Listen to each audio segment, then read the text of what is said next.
您的眼界決定世界的寬度。全球的觀眾朋友，大家好，歡迎收看《寰宇全世界》，我是任明月。從兩岸的脈動，再到全球變局，今晚我們將為您層層拆解，精準剖析。先來介紹今天的節目來賓，前資深外交官介文汲介大使。明月好，各位朋友大家好。淡江大學戰略所副教授林穎佑林老師。明月好，各位觀眾朋友大家好。中經院科技政策評估中心副主任戴志言戴老師。主持人好，各位觀眾大家好。今天我們的節目呢，將會為大家持續的來追蹤美伊戰爭的後續。那麼美伊戰爭有沒有可能會不只是美伊兩國的戰爭，還會延伸到中東的多國大混戰呢？另外呢，這個中國的 AI 科技發展越來越純熟了。那麼美國現在也開出了禁令哦，禁止中國的產品進入美國。未來美國和中國兩國的 AI 發展有沒有可能會各自走各自的路呢？都在我們接下來節目當中為大家精彩來分析了。那麼也先請觀眾朋友幫我們按讚、訂閱、開啟小鈴鐺，分享給你的親朋好友。也歡迎呢在我們的影片底下留言，和我們一起來關注國際大事。先來看到美伊戰爭了。現在美伊戰爭其實出現一個非常極度危險的警訊，那就是美國總統川普呢，現在已經不是只有局限要攻打這個伊朗的軍事設施，而是要直接摧毀伊朗的這個能源命脈。好，我們來看到川普說他下令美軍要發動新的攻擊，最快在這個週末就會展開了。那麼他更放話說，美軍將會持續的猛烈打擊，直到伊朗撐不下去。美國戰略似乎已經改變了，他的過去呢是削弱伊朗的軍事能力，現在可能會直接就切斷石油的收入，破壞經濟的命脈，還逼德黑蘭接受美方的條件。那麼導火線呢，其實是伊朗向美軍駐約旦基地發射了飛彈。伊朗的革命衛隊就宣稱已經擊毀了美軍3架的 F-35以及另外的3架軍機。那麼美軍中央司令部是全盤的否認說明這件事，強調沒有任何美軍的軍機受損。不過呢，這個伊朗則是表示說，美國和這個沙烏地阿拉伯聯手空襲了伊拉克境內的這個親伊朗武裝據點。那麼沙國宣稱這個只是針對能源的設施威脅採取的精準有限的反擊。好，那麼伊拉克人民動員組織就表示了，這個空襲造成了至少20個人死亡，還有32個人受傷，也指控美沙侵犯了國家主權。好，我們要來請教一下林老師嘍。這個川普最快下令的，下週末就可能會攻擊。那麼美國更傳出說要把這個攻擊目標擴大，有沒有可能代表說美國它就是要升級摧毀伊朗的經濟命脈來掌控德黑蘭？我們要知道的是，現在的話，這一場戰爭基本上已經進入到第3回合了。那為什麼我說第3回合呢？那這一次美軍它是不是有這樣的一個實力？我必須說的是，前面它經過這幾次轟炸，因為這些飛機它轟炸完之後需要補給、需要維修。那現在是美軍它已經養精蓄銳，要在進行下一波攻擊的時候。但是今天有辦法像川普所說的，他可以把這一個伊朗打到受不了嗎？把它这個全面摧毀嗎？如果有效的話，前面就已經有效了，不會拖到現在才會這樣。所以我會覺得，這目前來看的話，美國它有一點是希望能夠去做到這樣的一個局勢，告訴你說我要全面進攻了。可是這個全面進攻的一個結果，他也不會去放棄談判，因為如果今天美軍要全面進攻的話，他前面早就已經在做了，他地面部隊還怎麼就會進去？可是為什麼遲遲到現在地面部隊都還沒有進去？就是因為他也知道這伊朗這一塊骨頭不好啃。伊朗這一個目前它的一個我們講它的一個韌性，它的一個被攻擊的韌性，它的地下所做的無人機，或者是在地下所進行的一些這一些不管它的一些濃縮鈾等等這些東西，是你美國沒有辦法去做到這個精確打擊的。所以其實我個人會認為，就目前的一個角度來看的話，美國它在準備，或者是它在這樣子宣稱要大舉進攻的同時，它其實也在準備談判的一環。那這裡的話，為什麼我會比較個人會相信的是，他有在準備談判？因為在之前就是一樣，在上周，他也有跟這個以色列說的加沙走廊這邊已經停火了，所以代表的是今天美國他也希望這一場戰爭可以把它局限在中東的伊朗這個地方，不要再讓它跟之前的一個可能真主黨，或者是我們講的在加沙走廊這一邊，會變成一個全面的開戰。所以其實對川普來說，他也會希望把這個戰場去做一個限縮。可是今天就伊朗就德黑蘭來講的話，當然就是我也沒有在怕你啊。你說要來全面打，好，那第一個你有沒有把我炸毀？第二個，現在其實伊朗他在準備的是第2戰線。就會變成說，我除了在波斯灣、霍木茲海峽這一帶，我在紅海這一邊也有一些這個青年組織，胡塞的青年組織，它也一樣開始有去做一些行動。那你說這邊他的行動有辦法去全面封鎖嗎？我覺得很難。但他要讓的就是美軍感覺到捉襟見肘，讓美軍感覺到他好像分身乏術。只要他能夠做到這樣子一個程度，讓國際不是只有單純的油價在做一個調漲，讓油價有一些波動，他也要讓這個保費這一個航運業也同樣受到一些衝擊，用這個方式來去對美國進行一個反制。那當然，我們也看到美國的話，他現在第一步就是先希望加薩這邊先停火，加薩停火完以後，我們在上禮拜也有去看到，他讓沙烏地阿拉伯也加入戰火了。沙烏地阿拉伯也這邊有去對伊朗，不抱歉，在這個親伊朗的在伊拉克這邊的民兵組織也遭受到一些攻擊。所以其實現在對美國來講的話，如何去解決伊朗，當然前面態勢要做出來，我要全面打擊。第二個，談判持續在準備進行。第三個，除了以色列之外，還有沒有其他國家可以幫我？那目前來看的話，至少沙烏地阿拉伯，他現在是選邊站的，他會希望在中東這一邊，不要這些阿拉伯國家都是同情伊朗、同情支持伊朗。如果能做到這邊的話，那之後至少對川普來說，他會認為這是他的第一個階段的戰略目標。好，我們謝謝林老師哦。好，那麼現在中東的戰火，它不只是已經開始延燒了，它從這個陸上一路是延燒到了海上。我們來看到了這個荷姆茲海峽，這個伊朗啊，它現在是拒絕阿曼提出的荷姆茲海峽共管的方案哦，要求船只要改走伊朗的水域，並且反对第三方進場排雷。那麼，也門的胡塞武裝組織則是威脅說，要封鎖曼德海峽，來迫使沙烏地阿拉伯另組海上的防禦聯盟。再來看到呢，這個戰火是不是延伸到了地中海地區呢？埃及地中海的港口首度遭到了無人機的波及，也傳出了爆炸。戰火已經從荷姆茲海峽、伊拉克以及紅海地區逼近了蘇伊士運河，還有地中海的航線。再來看到這個中東戰場是不是已經形成了4層的危險擴散呢？包括了第一個就是美國和以色列是準備將攻擊範圍擴大到伊朗的能源設施。另外呢，伊朗是以飛彈還有無人機反擊這個美軍的基地。再來是美國和沙國跨境空襲伊拉克以及親伊朗的武裝組織。最後就是無人機的戰火燒向了埃及以及各個港口，還有蘇伊士航線。好，我們然後請教一下介大使嘍。這個美伊戰爭它從荷姆茲海峽一路現在擴及到了地中海，那麼伊朗和他的盟友會不會把這個控制航道還有這個攻擊港口變成反制美國的武器？對，而且目前這有擴大的這個跡象了。起碼在這個紅海的這個也門的這個伊朗的這個所謂的他的這個工具啊，現在也在威脅要把這個伊朗把這個紅海也予以封鎖啊。那最近傳出來的這個埃及的地中海港口也遭到不明的無人機攻擊啊，都顯示在這個區域的重要的國際航道現在都可能有被封鎖的可能。那這個就很明顯的，這個是符合伊朗的戰略利益。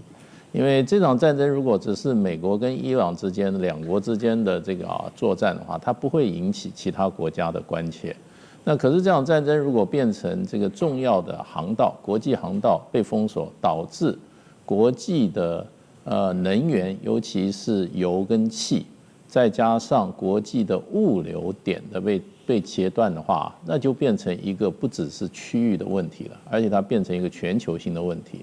尤其這個霍姆斯海峽被封鎖以後啊，你可以看出來，這個國際原油的價格啊，從原來的大概60塊一下漲到大概90塊平均啊，最近都是差不多在80-90塊。可是戰爭一升高的話，那就會跳到100多塊錢。那這還是只是荷姆斯海峽，如果紅海的話，那麼如果也出現這個被封鎖的情況的話，那麼照伊朗最初的提出來警告，他說這個國際原油的價錢可能會到成200而不是100，所以這個是伊朗目前的最高的殺手鐧了。哎，那這個對美國來講的話，他曉得美國是無法承受這個問題的。那對於海灣國家來講的話，也就是最近他們就沙特出面成立了這個14國的一個聯盟啊，那基本上他們應該他不是要在戰爭中啊交火，他是想要滅火，哎，因為這場戰爭如果說它的火越燒越大的話，那受害的不只是伊朗，那麼海灣國家受害是最大的。而且他們這些國家大部分都靠原油、天然氣的輸出哈，作為它經濟的最重要的支柱。如果說這個油路斷了、氣路斷的話，那這個國家經濟也要停擺了。所以他們一直在這場戰爭中，過去是保持中立、嚴守中立，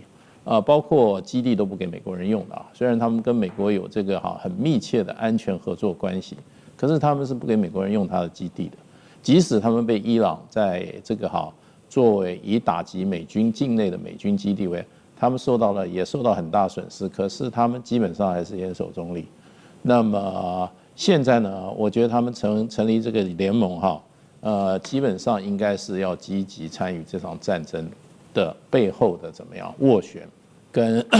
想要應用一點力量把這個戰爭把它呢，第一個不要擴大，第二個最好是能把它撲滅，因為像中東的一些智庫就在這個評估這一次沙特出來搞14國聯盟基本上還是他們的既有立場，不淌混水，而且呢避免發生直接對抗，最後呢希望能夠勸和止戰。那勸和止戰這邊中間你就看到這個阿曼的這一次的提議它裡面有一句很重要的話，就是說由部分國家來出資，這個出資的意思就是，我認為我的解讀就是說，它可能是對伊朗跟美國雙方面都願意出錢來幫忙解決這個問題。那目前看起來是伊朗也沒有同意，伊朗既然不同意，美國川普雖然有點想賺點錢大概也覺得不太可行。所以現在這個事情，我覺得越是有鬧大的情況之下，相關的利害可能付出極大代價的這些海灣跟中東國家他們會出更大的力。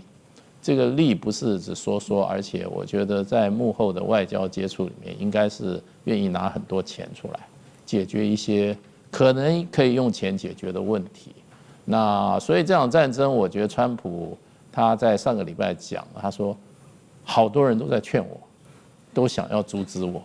那我就想，這些好多人裡面，可能很多都是在這些海灣國家的人。那所以這場戰爭看似美國跟伊朗付出極大代價，其實呢，還有海灣國家也受到了也付出極大代價，而且很可能繼續付出更大的代價。那這個就是可能是美國當時川普發動這場戰爭的時候，他自己沒有想清楚。他認為荷姆斯海峽不會出問題，那沒有想到荷姆斯海峽就出問題了。現在他繼續打的話，那下一個伊朗的意思就很清楚了，下一個就是紅海了，再下一個就蘇伊士運河了，你就看着辦嘛。那你要不然你就派地面部隊來，要不然你就增強你的攻擊能力。那很諷刺的，虽然美國的川普的音量很大。用3字經來說要把人家打趴或者打垮或者怎麼樣，伊朗在幾天前主動攻擊，過去他都是被動的本比反擊，他前幾天主動攻擊，我想這一次出擊把大家都打懵了，就變成就是說這場戰爭不是美國為主導在主導的一場戰爭，怎麼現在變成伊朗了，好像反手為攻了，所以我覺得這場戰爭再走下去的話。我認為，對美國來講的話，它可能是越陷越深，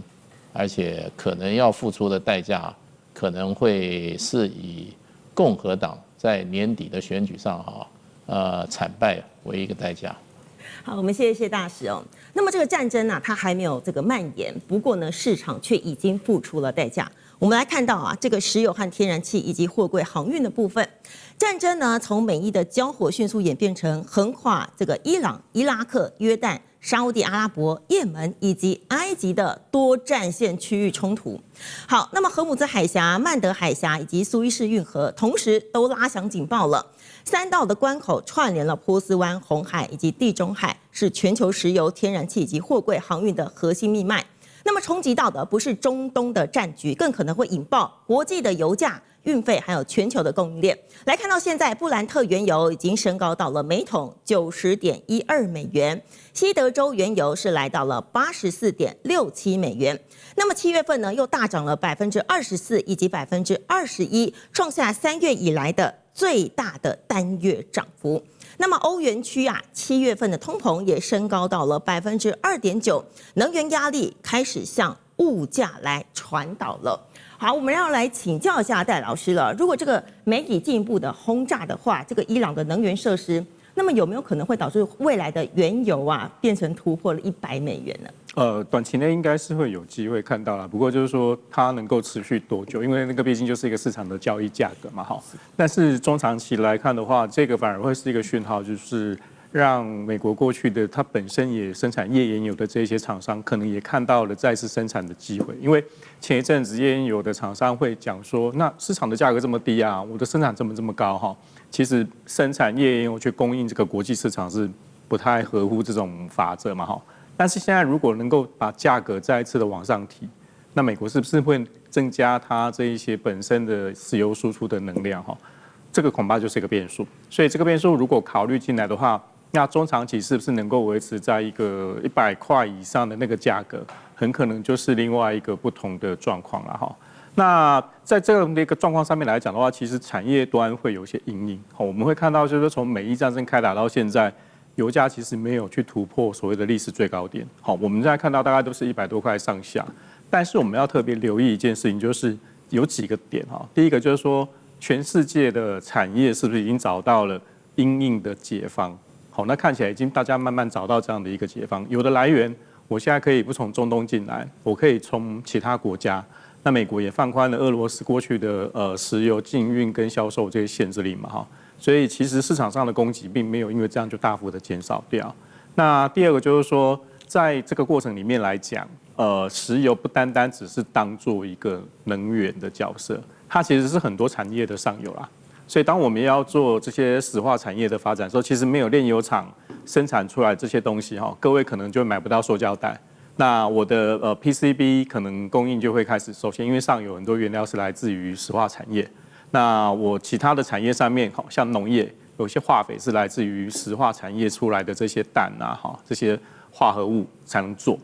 所以比較擔心的是，反而是在這一塊的供應上，是不是開始出現缺口波動，然後呢沒有辦法短期內找到合適的解方哈。那這個問題就會相對會去推動我們的整個物價。那這個物價是不是持續的受到這個因素的影響？那進而會在另外一件事情發生，叫做我們的利率跟匯率上是不是有問題？好，因為我要抑制我的物價通膨嘛。那最快的財政工具來看的話哦，我們就是會想辦法會看到像美國的聯準會或是我們自己的央行去做所謂的利率調整的動作。那一旦某一個國家的利率開始做調整之後，匯率的問題就跑出來了。所以這整個聯動上來看的話，第一個直接衝擊就是我們的原物料價格是不是能夠去因應這樣的一個波動跟變化，然後讓我們通貨膨脹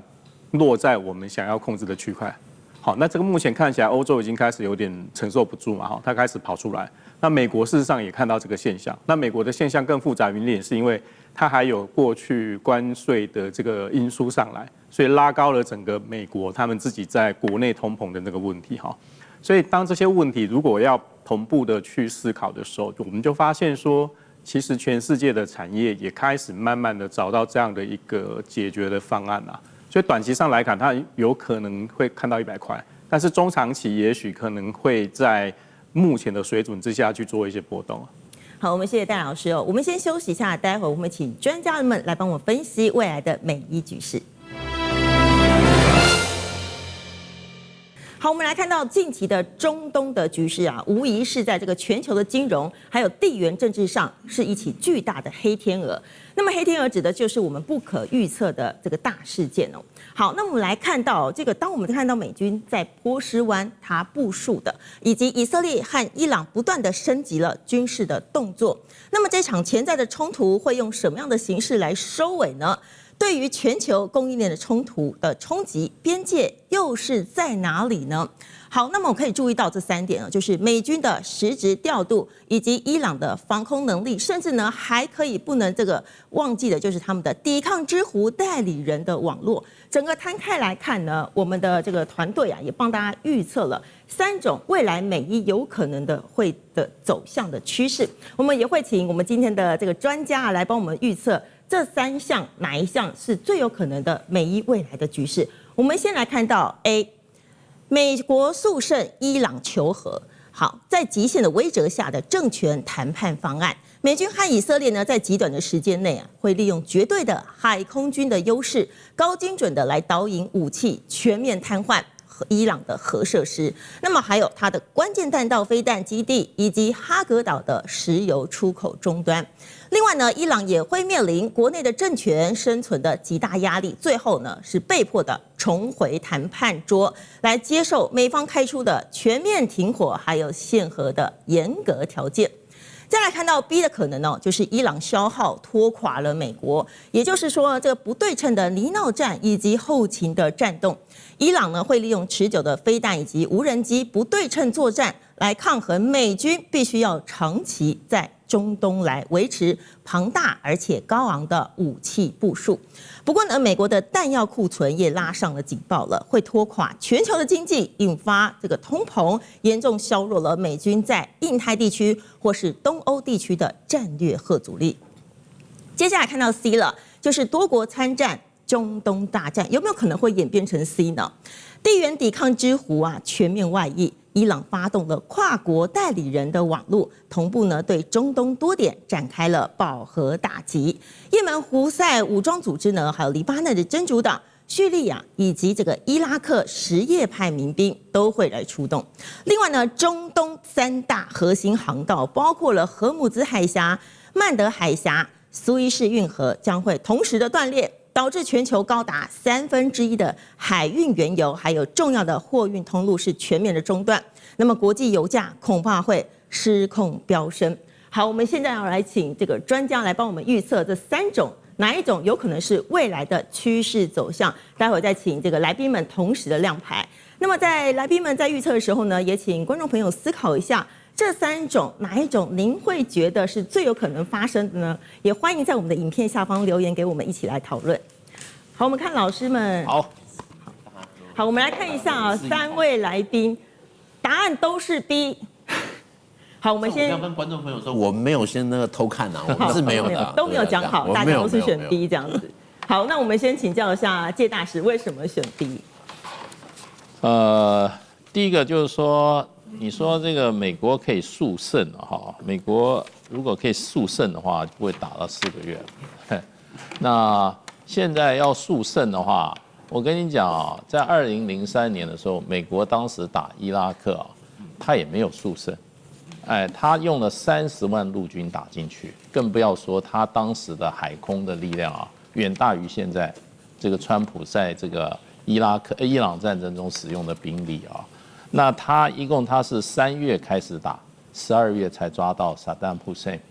所以他光這個部分他就花了大概9個月，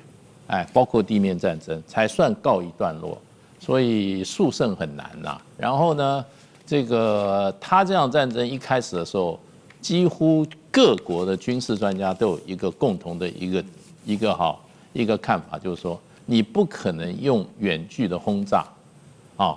去贏得一場戰爭，尤其是對付像伊朗這樣子有163萬平方公里、8000多萬人口，而且它還有一個離海出口的這樣子的一個國家哈，都認為不太可能。所以現在就是說，美國速勝，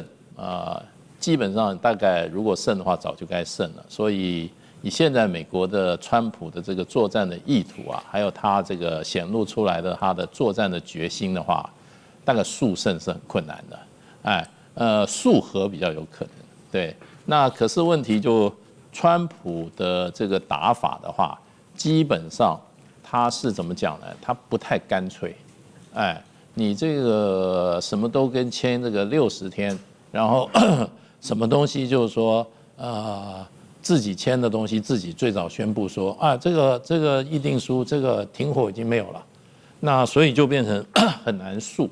那而且另外一方面，我剛剛就提到，現在伊朗的基本上我認為他戰略已經改了，他從這種等比反擊，他現在已經主動出擊了。那現在就變成這個遊戲規則一改之下，看川普是不是願意呢？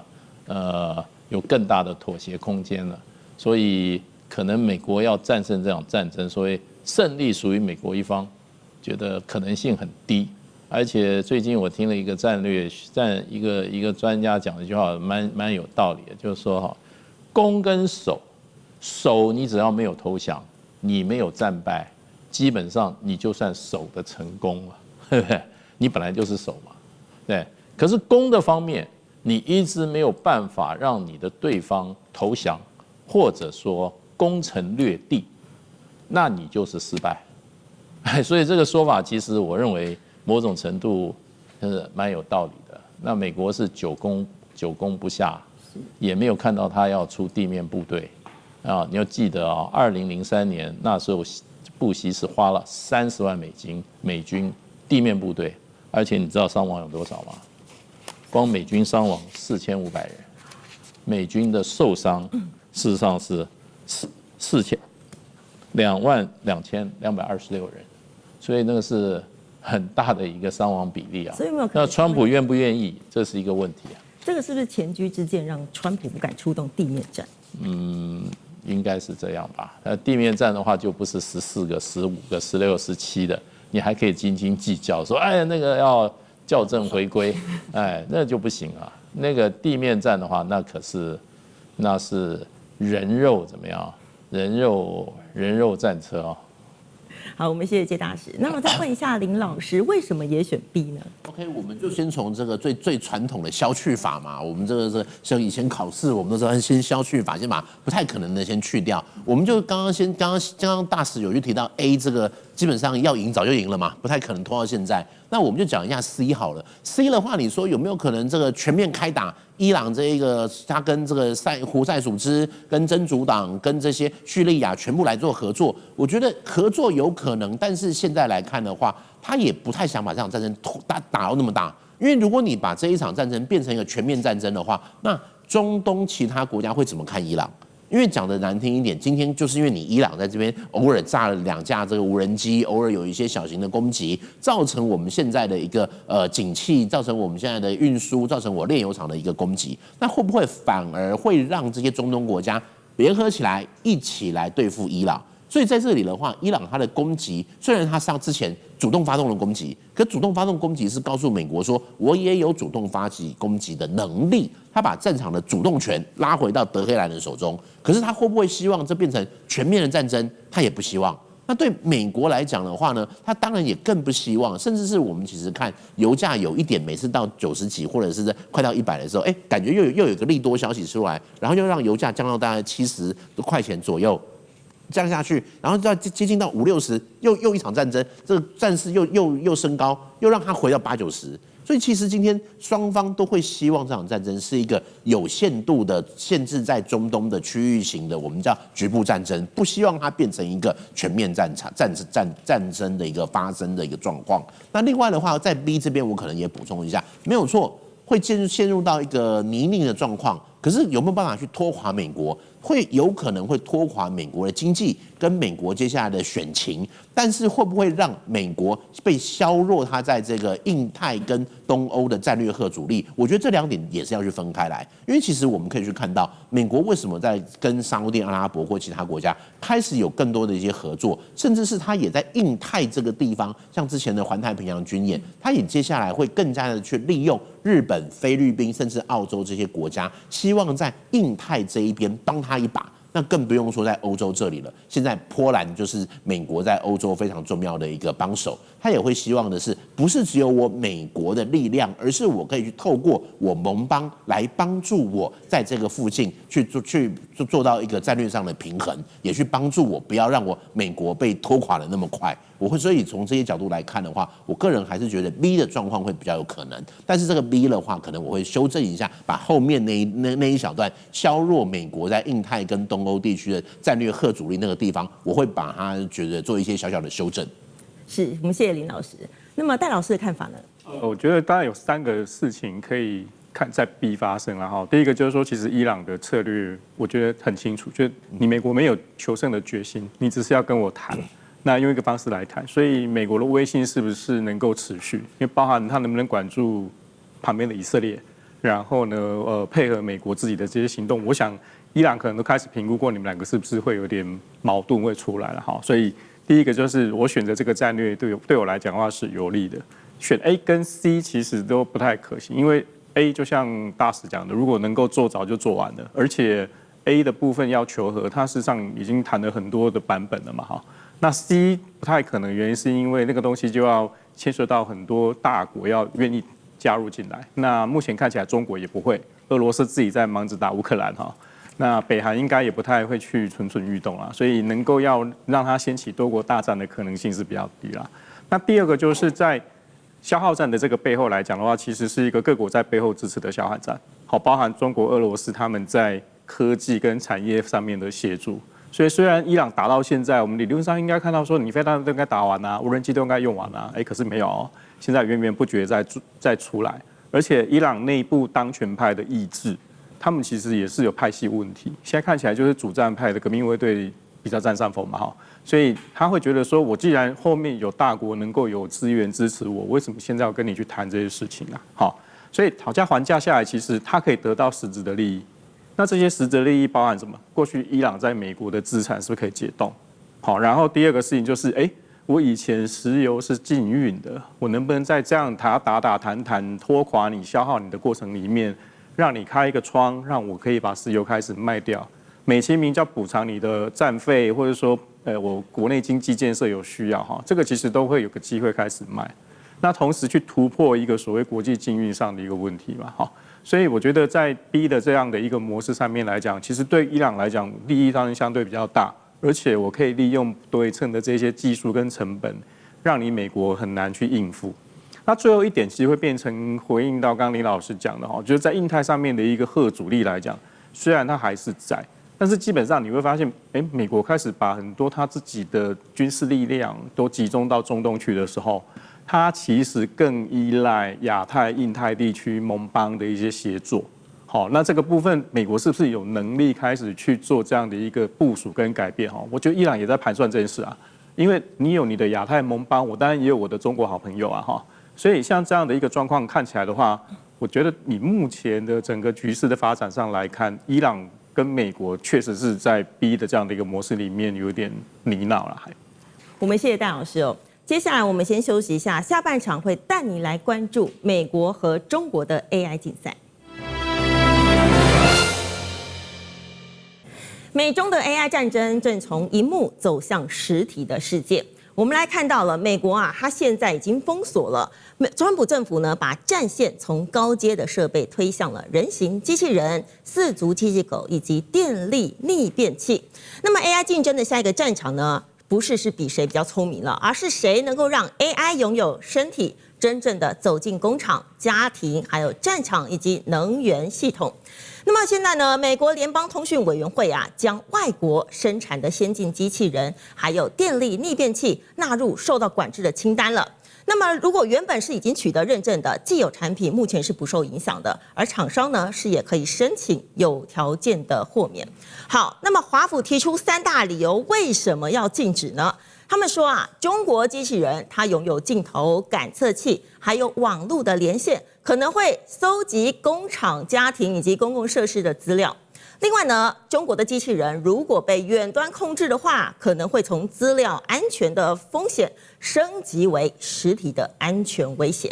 再來呢，逆變器連接了太陽能、儲能系統，還有資料中心、電網等等。如果遭到攻擊的話，將會持續的來攻擊美國的 AI 基礎設施。來看到宇樹科技把 AI 推向了實體世界，產品涵蓋了人形機器人、四足機器狗，還推出了載人變形機甲。那麼創辦人王星星他就預測了，具深智慧的 ChatGPT 時刻可能會在未來的2-3年到來。好，那麼中國呢也回應了美國的禁令了。如果美國一意孤行的話，將會採取反制的措施，可能會限制關鍵的零組件、稀土以及供應鏈的合作，或是加速開拓亞洲還有中東等市場。好，我們這一題要來請教一下介大使哦。這個美國如果進一步的擴大封鎖，是為了要防堵這個外洩資料，還是說他真的是害怕中國？我覺得這個是一個所謂大陸常講的這個泛安全化的理由啦。那最主要，我認為還是一種對於美國的相關產業的一種保護主義的措施。為什麼呢？因為這個在人形機器人跟機器狗的這個競爭上啊，美國現在是處於落後的狀態。可是美國是先發，那麼現在是落後。因為美國的幾家大廠啊，事實上的話都發展時間蠻長的。比如說美國有一個波士頓動力。他們的產品在很早就已經推到市場了，可是就是沒有量產。另外還有一個公司叫 Figure AI，Figure AI 它事實上它是現在做人形機器人的資本額最龐大的公司，還有390億美元的資本啊。所以這個跟中國大陸的不管是宇樹啊，還是這個優必選來講，它都是佔優勢的。可是問題，包括特斯拉，包括 Figure AI， 還有一個波士頓動能這3個公司，他們的量產都沒有出現，那麼可能都要到2026年，他們自己的計劃才會看到比較大的這個量的這些機器人、機器狗進入到市場裡面來。所以我認為這個跟中國大陸目前2家最大的這個人形機器人跟機器狗製造公司，一個是宇樹，一個是優必達來講的話，它已經落後很多了。因為事實上的話，現在大概就是說，中國大陸整體的人形機器人、機器狗在2026上半年已經製造到市場上的就有4萬台了。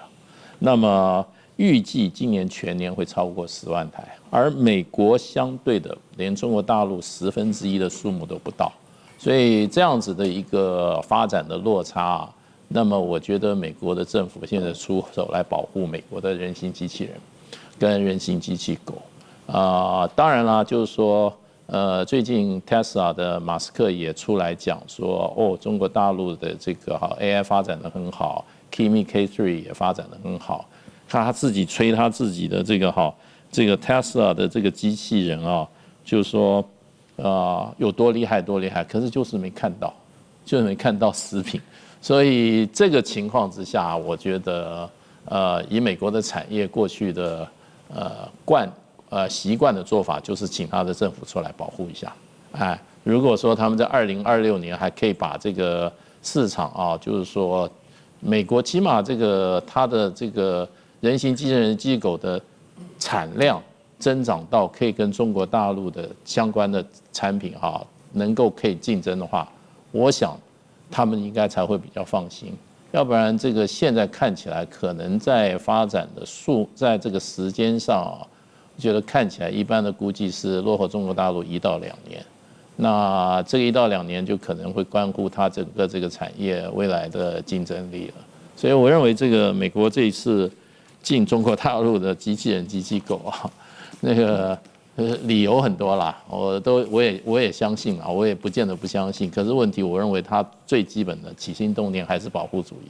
那另外就是這個所謂的變電器這個東西我是覺得你要把它說有那麼嚴重國安危機其實它的基本概念它就是一個就是轉化器，你可能把直流變交流或者不同的電壓的一種轉換那會有這麼大的，就是說你這種會影響到你的整個基礎產業的話，我也覺得可能這個逆變器有這麼大的功能我覺得有一點誇大了，有一點誇大，所以也不排除，也是從產品保護的，就是說保護主義的角度來看，可能找到的理由會比較多一點。那如果中國這樣反制美國的話，美國會不會就是它是最先受到衝擊呢？其實就是說，人形機器人還有這個機器狗，我覺得它是一種新興的商品啊。對，其實美國也想進這個市場嘛，很清楚啊。而且他們進這個市場，他們也開始的比較早。可是問題就變成就是你的商業化能力、你的量產的能力，你現在是落後。哎，當然就美國他們就是說，在很多產品上的話，照美國的公司來講的話，是優於中國大陸產品。可是問題就變，你如果在實驗室裡面很優秀的話，可是問題你到了現實的市場去考量的話，你的性價比不夠高，你還是沒有用。這個顧客他可能買一個東西的時候，不一定都要買到最高階段的這種產品嘛。所以我是覺得中國大陸也不必去打擊或者報復美國相關產業，他只要把他自己的產品做好，把他自己的那個產品在市場上的那個占有率做出來的話，那對美國產品來講就是最大的打擊。不過現在中國大陸對美國的這種單方的制裁措施，通常都會採取回應的。不過我覺得它的項目上，應該是不會是說，你進我 A 我就報復你 A， 它可能是去找其他的產品作為報復的手段。所以呢，我覺得這一個有關人形機器人跟機器狗這個競爭的話，我覺得中國大陸可能不會去報復美國的這個 Figure AI 或者說波士頓動力啦，因為事實上也沒有那麼必要，因為中國大陸整體來講，我剛剛講領先美國是1到2年。好，我們謝謝謝大使。那我們現在再來看到了這個美國啊，它的禁令，它封鎖了是從高階的晶片、曝光的設備，一路在擴大到 AI 的模型、記憶體，還有機器人以及電力設備，企圖呢要打造去中國化的供應鏈。那麼美國有沒有辦法再找到這麼便宜又穩定的供應鏈呢？那看來這個蘋果啊，它就率先了。他說啊，這個 AI 的資料中心搶走了大量的高階記憶體的產能，那麼產品呢面臨了缺貨漲價。蘋果傳出測試了長鑫存儲的 DRAM， 希望可以增加供應來降低成本。而且呢，再來看到蘋果要用這個長鑫存儲的DRAM呢，美光還有美國的議員開始反對了，他們要求蘋果禁用長江的存儲晶片。那麼另外呢，也暴露了美國去中化的矛盾，要求企業要降低成本，又封鎖能夠提供這個低工地、低成本的產能的中國供應商。好，那麼再來看到了美國阻擋了中國的產品，但是卻無法立刻補上同等的規模、成本還有效率的替代產能。我們來請教一下這個林老師嘍。這個華府他在防範中國的科技威脅，還是在用政治的禁令來犧牲美國的競爭力呢？這邊的話，我們說實在，所謂的一個競爭力，講白一點就是成本嘛。就是說，如果你今天要做不管什麼去中供應鏈啊，或者非紅供應鏈啊，最重要的其實還是一個，就是你的成本會上升多少。那這個成本，你是不是值得你去犧牲所謂的一個國家安全去得到，而造成成本的上升？因為其實之前美國曾經有一些相關的一個法令，有一個叫 CMMC 的一個規範，它理論上這個它的內容很多，但我很簡單的講，就是說它有去提到的，就是你不能使用中國制的相關的一些東西，可是這些東西如果是沒有上網的非科技類的東西，可不可以用？這個就可以，所以會變成的話，今天對美國來講，美國企業現在對美國的華府來說，它是要這樣子一刀切，說只要是中國的東西，全部都不能用嗎？那這樣子的話，你的企業能不能去承受這樣子的一個成本？那我們也看到，為什麼川普這段時間以來，他會要求不管日本、韓國跟台灣，我們大家都要去什麼加強在美國的投資啦等等的，也是希望的，就是說希望透過其他國家看能不能去補足一些缺口。可是今天的話，今天中國它能夠在這個供應鏈上面，它能夠去提供給美國的，相對來說就是一個成本較低的一個狀況。所以其實就現在來講的話，我個人會認為，現在說要做到一種全面脫鈎是有可能，可是你美國有這樣的決心嗎？因為你如果真的要做到這件事情的話，你要去付出相當大的一個經濟的代價。那這個經濟代價是你我為了國家安全，比如說我們講這個時間拉長一點來看的話，過去的話可能我們講這個美蘇的冷戰的話，對美國來講絕對都不能使用，這是天經地義，這不可能使用。那我不可能使用，我自己企業要想辦法去找到出口，想辦法去找到替代的一些方式。但是现在來看，现在還有辦法，在从冷戰結束到現在，全球的一個經貿的發展之下，你現在還有辦法去找到一些替代的一些來源嗎？或許有，可是它補上來之後，你企業的這個缺口還有說中間轉換的成本，你可以去負擔嗎？我覺得這一邊其實都會是在讓美國必須要去重新去思考。那我個人會認為啦，其實就目前來看的話，美國它如果真的有這樣的決心，是有可能的，是有可能去找到一個缺口。可是這個成本上升之後，它會不會轉嫁給其他國家？比如像是我們在從川普上來之後，我們就看到最常看到的就是關稅嘛，關稅我們大家這個錄了好幾期節目，就講了很多這個內容了。這個關稅好，那是不是關稅就是一種轉嫁？然後另外的話，他也在要求其他國家對他的一些投資增加投資，特別亞洲國家對他的投資，這是不是也是一種轉嫁的方式，用這種補貼的方式去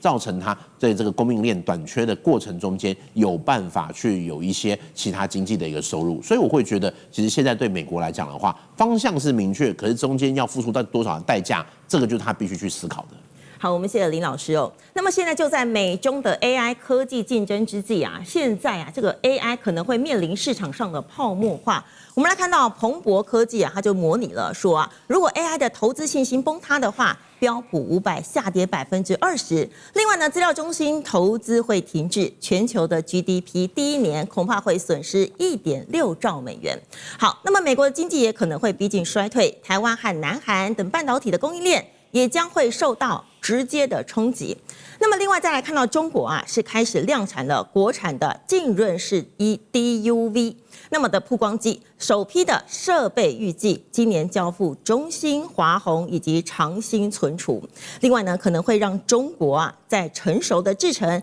記憶體以及機器人的晶片上呢，逐步降低對西方設備的依賴。我們要來請教一下這個戴老師了。這個如果 AI 泡沫化的話，美國會不會是第一個受到重擊的國家？我覺得目前來看的話，這個問題可能還在可控制的範圍上啦，因為有幾個變數嘛。雖然大家看到目前來講的話，就是金融市場股票對它非常的熱，跟有點泡沫的跡象在。但是反過來看，就是說產業對於 AI 實體的需求，它其實並沒有降低。好，這個從目前公布的幾個財報上可以看到。所以目前看起來就是說，這個泡沫破裂的時候，是不是可以達到不傷本？好，那看起來大家是往這個方面在努力中嘛。哈，那第二個，其實中國目前去發展這樣的一個 DUV 的那個曝光機，哈，其實我覺得，這個應該只是個目前宣示的性質哈，因為它交付給中國的廠商大概只有5個機組。那這5個機組看起來，實際上都是要到這些廠商裡面去驗證，說它能不能替代掉原來哈，比方說它用 SMO 的這個機組，它的產線上面是不是有相容性的問題，然後良率是不是有改變哈？所以你不妨把它想作是我研發出來了，我從我自己的實驗室走出來，我現在需要我的 partner 來看看它跟過去的產線用的這些東西是不是能夠相容，設備上是不是都 OK 哈？從這個角度上來看的話，它可能都還需要一個大概1年到2年的這個測試期，才有辦法真的修改完缺點之後才能進來哈。所以要能夠大量去交付的話，我覺得這個時間可能還有點久。但是美國的封鎖對於這個東西是不是還有一定的有效度？我覺得目前還是有。第一個哈，就是現在影響中國成熟製程的，其實不是它的國產品出來啦，而是過去他們已經買了非常多 SMO 的這些零件耗材。在美國的管制禁令之下，其實它已經很難取得。那這些東西在線上每天這樣大量生產的時候，它會損耗，它需要替換哦。你現在如果找不到耗材的時候，其實會很麻煩。那等於你本來150台設備，你現在停工1/3，在後年你再停工1/3，你3年之後剩下1/3能跑啊？所以現在當務之急反而是開發出來之後，它要能夠確定能夠替代掉原來這些設備了哈。那第二個就是說，它國產的設備目前來看的話，從量產好，然後到它能夠大量去部署，其實它需要花費很多時間。這個不是說你今天裝完之後，參數改完我就可以做。所以第二個問題會卡在它國產設備到底能夠多快的達到原來外商給它的這樣的一個性能指標，好，然後讓我的這個關鍵的成熟製程，它能夠進一步的維持在低成本上面。這個其實就是第二個問題在。所以這兩個會造成說，我們現在雖然看到 DUV 跑出來了，大家開始緊張，然後開始覺得SM 完了，它要取代了。老實講，這個還有一段時間了哈。那最後一個最重要的關鍵點是在於，中國目前的其實不是缺這些成熟製程的設備跟能量，它是缺這種7奈米以下，尤其是2奈米、1奈米甚至1奈米以下這些先進晶片的製作的能量。那大家可能也看到說華為也好，或是中芯國際也好，他們也都推了這種大概在7奈米、5奈米等級的這樣的一個晶片哈。不過你就把這些晶片把它重新去拆解回來看，就發現，它可能性能大概是3年前的歐美的一個晶片的水準哈。那也就表示說，雖然我設計上、生產上可以做出這樣的一個晶片，但是實際的性能跟效果可能都還不如現在用台積電，或是現在用Intel、三星這樣製程出來的這樣的一個性能。那中國其實想要的其實是這一塊。那這個目前其實面臨到非常大的封鎖哈，從機台、從關鍵的知識、從這些材料的取得。那我想，如果它能夠從 DUV 開始做，很可能就會有人開始講說它是不是下一步可以做 EUV？ 答案是可能還有蠻大段的距離了哈。所以綜合起來看，中國以後會在自己的 Physical AI 上面建立一個一定自主程度的這種供應鏈，好，包含像機器人，因為剛剛提到的不管是波士頓動力也好 ，Finger AI 也好，其實都有一個問題哈，他們背後最大的持股者都已經不是美國了，好，波士頓現在已經是現代韓國現代 ，Finger AI 呢，其實最早都來自於挪威、北歐這些國家的錢嘛哈，所以當這一些美國的科技企業慢慢的被其他國家收購之後，美國可能還是有科技的領先程度，但是中國目前看起來它的這些關鍵零組件的生產跟生產的成本都可能很低，它都可能自主。但是回到這種關鍵晶片的能量上來講，它可能都還需要花費非常多的時間跟成本，才有辦法去追趕。所以雖然它一定會產生一個一定自主能力的這種供應鏈在啦，不過就整個要能夠追趕上全世界這樣，尤其是台灣加美國這樣的組合哈，可能還需要相當的時間。好，我們謝謝戴老師。我們先休息一下，待會兒還有更精彩的時事預測。美中的 AI 競爭正迎來了全新轉折。我們來看到了中美過去的競爭啊，是高階的晶片、半導體設備，還有大型的語言模型。那麼戰線呢，從螢幕走進了現實世界，延伸到了人形機器人、4足機器狗，還有智慧工廠，甚至呢是電力以及能源的系統。那麼美國掌握了高階的晶片、頂尖的模型，還有算力的優勢。中國呢，則是擁有龐大的製造產能、完整的供應鏈以及快速壓低成本的能力。好，那等於說呢，這個美國它是掌握了 AI 的大腦，那麼中國它是掌握了 AI 的身體。我們的團隊呢，也根據了這個美國和中國未來的 AI 趨勢啊，我們討論出來了3種未來最有可能會發展的趨勢。那麼待會呢，也會請我們的來賓呢來預測一下這3種哪一種是最有可能會出現的。好，我們先來看 A 哦，美國掌握大腦，中國淪為機器人工廠。美國控制智慧的核心，那麼中國是負責硬體的製造。也就是說呢，美國會持續掌握了這個像是輝達的高階晶片、雲端的算力，還有先進的 AI 模型以及核心的軟體生態。另外呢，中國的部分呢，雖然是可以大量的來製造人形機器人、機器狗，還有自動化的設備，但是呢，卻可能會因為缺乏最先進的模型還有算力，只能夠扮演全球實體 AI 的硬體代工廠。好，再來看到 B 哦，就是美國最後是困死自己了。那麼中國會以白菜價席捲全球，有沒有可能呢？來看到這個美國的封鎖失效了，不斷的擴大禁令啊，他們要封鎖晶片、模型、記憶體等等，但是呢，最後呢卻是可以這個取代，無法的迅速的建立一條成本、產量還有效率都能夠取代中國的供應鏈。另外呢，中國是利用龐大的製造規模，還有完整的供應鏈，把人形機器人、還有機器狗以及工業自動化設備的價格一路都壓低了，再轉向美國以外的其他市場。好，再來看到是 C， 全球 AI 最後是一分為二，中美各走各的路，2套的 AI 生態系統並存，那麼全球被迫要選邊站。好。那那麼來看到美國最後可能會形成什麼呢？最終會形成兩套彼此競爭、互不相容的 AI 體系。美國主導的生態系將會以輝達晶片、還有先進製程，以及美國的雲端平台和西方的 AI 模型為核心。那麼主要地點就是在美國周邊的區域以及它的盟友。另外呢，中國的部分呢，它主導的是生態系，是以國產的晶片、開源的模型、低成本的機器人以及完整的製造鏈當作基礎。那麼它的周邊也是周邊的它的盟友以及國家。那麼兩國會演變成一場長期的生態系競爭。好，我們要來請我們的今天的來賓來幫我們預測一下這三種哪一種狀況會是最有可能會發生的。好，我們請來賓同步的幫我們來亮牌。我們現在看到介大使選的是 B， 林老師選兩個 B、C 的中間值就對了。好，那麼戴老師選的是 C。好，我們先來問一下介大使為什麼會選 B 呢？因為這個中國大陸事實上的話，就是說我們在過去20年，我們聽到最多的是什麼？就是中國崩潰論，對，到現在還有中國崩潰論。可是前一陣子有一個美國的一個學者被川普修理了，那麼他就是中國崩潰論的聲音最大的一位。川普的意思就是說你的預測都不準，那言下之意就是因為聽你的，所以我們做了很多措施，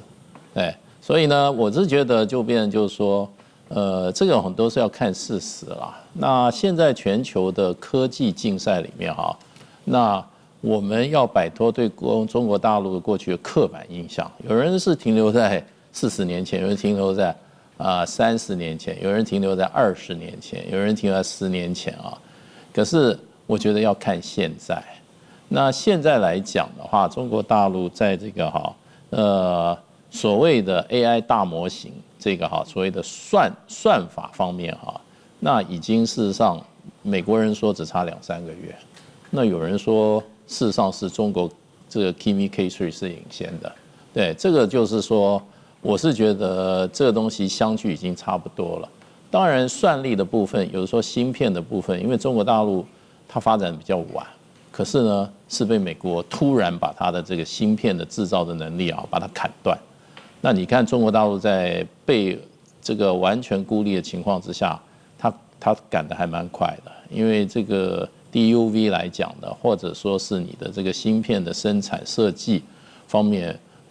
是一個相當高端的科技。可是美國出了幾乎用了全力，那麼也沒有辦法讓中國大陸不突圍啊。所以就變成現在美國很多科技界就在講，尤其在這個芯片製造業，很多專家就講說，他們已經得到一個結論，他說你可以讓你的對手感覺到不高興，可是你沒有辦法停止它進步。而且呢，現在尤其是在這個 AI 部分的美國的這個慢慢被逐步趕上的情況下，美國很多科技人士在檢討說，美國過去對中國大陸的科技限制還有這種制裁，到底做法對了沒有？還是你正好反過來加速中國大陸相關這種所謂被卡脖子這個產業的這種進步，你加速了它的進步。那所以就變成科技不會永遠停在一個，只要你有足夠的這些策略，有足夠目標，還有足夠的人才、足夠的資金，你可以看起來中國大陸現在不管是在風電、在光電、在電池、電動車，甚至稀土、量子計算這些超級電腦方面，它都排名第一啊。那你如果說停留在10年前的話，你沒有看到任何第一了。那不過現在它都是世界第一。那未來它還有多少世界第一，我也不知道，所以我就变成就是說，中國大陸如果入場的話，那通常價格都是怎麼講，都是白菜價。最近這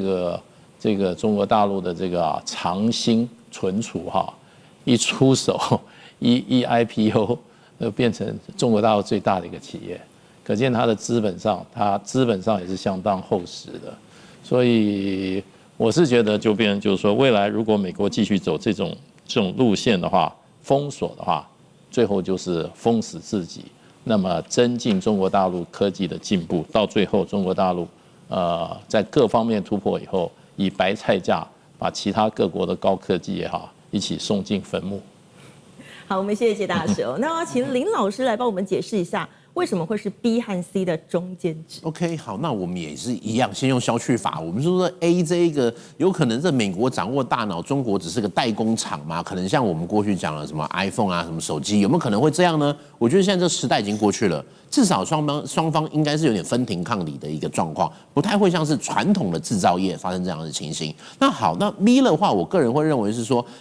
中國的確有它的白菜價，的確有它的就是這個低價的一個取勝。可是你說會席捲全球嗎？我這邊是打一個問號，因為有一些可能在相對來說較為高階，或者是一些跟國防相關的一些國家，或者是一些國防相關的產業，它是不能夠那麼輕易使用中國的產品，那他就不得不去選擇美國。所以我會認為說，美國它不會至於說是困死自己。可是，在一些民生的一些上面的話，就會用中國，就是像我們標題所說的，用白菜價去席捲全球。我個人會認為，這個產業的發展有一點會類似像無人機、大疆，這不用講了嘛，這全世界大家都用的跟什麼一樣。可是今天就在國防的產業裡面，你可以使用大疆嗎？或者是一些美國它在一些相關的一些政府使用搜救，或者是跟政府相關的一些行業裡面，或者一些部門，它是不能使用的。所以在這裡的話，它自然也會給美國一些廠商會有一些生存的空間。所以今天為什麼我會說 B 跟 C 中間，主要就是因為這樣。那至於說有沒有可能會一分為二，各走各的路，我會覺得現在要在像冷戰的時候，有的兩套完全不同的規格是很難的。雙方應該還是會在低階民生，或者是在一些較為不會那麼牽涉到國防機密、國防機敏的情況之下，兩邊還是有合作。可是，在最高階涉及到軍事、國防安全的時候，又有各的發展。好，我們謝謝林老師哦。那麼戴老師的看法呢？我覺得我選 C 的原因是因為如果從技術的角度上來看，其實physical AI 用的這 AI 跟大家想象的 LLM 其實長得都不太一樣啊。好，它第一個基本上就是一個比較小尺寸的語言模型，第二個它有很多場景上的應用。那美國跟中國其實在很多場景應用上是完全不一樣的。那再來就是說，在整個競爭的態勢上面來講，生態系也不一樣。為什麼？因為中國叫做 China Inc.， 它就是一個舉國體系做出來的一個生態系統，所以它內部很捲，但是競爭力很強。我們打個比方來看啊，就是電動車，它現在是全球第一，但是全中國的車廠加起來的利潤比不上 Toyota， 你就覺得這很奇怪啊。我們全世界第一的，居然大家都不賺錢哈，可是它可以為了全世界第一做到這件事情。那美國為首的這樣的一個 physical AI 呢，基本上可以看到，美國還是當大腦在輸出，但是它有很多的盟友盟邦在做這樣的供應鏈的設計。所以台灣可能是一個，日本是一個，歐洲是一個，東南亞可能某一些國家也是一個。所以這兩個體系其實各自在做競爭哈。那在這個過程上面來講的話，它可能不是全球被迫選邊站的現象，而是全球會有更多的選擇哈。那我們舉一個例子來講哈，其實剛大家都有提到中國的人形機器人這個部分嘛哈，可是你知道用最多中國人形機器人的外國公司是誰？其實是美國很多的實驗室，好，他買了語數，他買了優必選，因為這個東西便宜嘛，好用又好改。可是禁令一出來的時候，這些東西都開始不能用了，那勢必我就開始去找能夠替代的產品嘛哈，但是目前一時半刻可能很難找得到。那像這個機器人的禁令，可能現在聽起來的消息還擴及到以後的掃地機器人。好，各位可以想一下，那個1000塊美金上下的掃地機器人也要被禁嘛？哈，那這個勢必就會讓其他國家的廠商跟生態系統去補這個缺口出來。好，所以全世界來看的話，它可能會變成是有很多的生態系是基於這兩個出來的，一個是中國的系統啊，你們看到很多廠商推很多產品嘛？哈，那另外一個部分可能就是在美國為首的這樣一個產業的聯盟。有人負責做關鍵組件，有人負責做測試。那這樣的一個生態系出來之後，其實會造成兩邊的競爭，不管是在技術上或市場上的競爭。好，所以我覺得從政策上來看，從產業的現實上來看 ，C 反而是一個比較有可能的狀況。